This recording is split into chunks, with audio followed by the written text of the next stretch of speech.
Pasteur Marcello Tunasi. Les gens pensent que parce que Blanche est morte, c'est fini pour moi. Mais non, j'ai besoin de la chaleur féminine, et je préfère le faire dans le mariage, que de tomber dans la fornication. Le pasteur Marcello Tunasi a fait une nouvelle sortie sur la mort de son épouse, qui ne laisse personne indifférent. Les gens pensent et croient que, parce que Blanche est morte, je vais changer de message. Non, car je n'ai pas reçu Blanche comme Seigneur et Sauveur.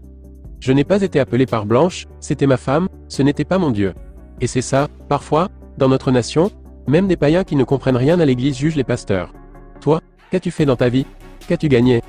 Montre-moi tes disciples, montre-moi ton travail avant de critiquer celui des autres. Critique d'abord ton propre travail avant de critiquer celui des autres, éduque d'abord ton enfant avant de vouloir éduquer le mien.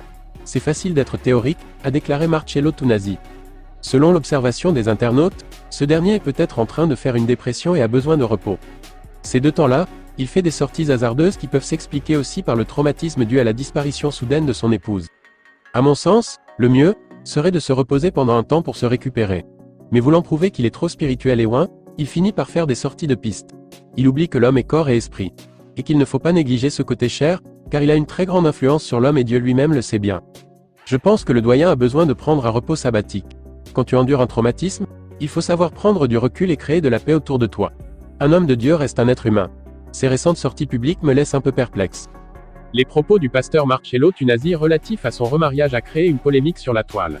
Lors de son passage à la Grande Action Évangélique, activité spirituelle organisée par le groupe évangélique de l'amphithéâtre, REA, à l'université de Kinshasa, que le pasteur a tenu des propos clairs sur son avenir matrimonial, alors qu'il présentait son livre intitulé « Principes pour le choix du conjoint », l'homme de Dieu a laissé entendre que son remariage interviendra dans un proche avenir.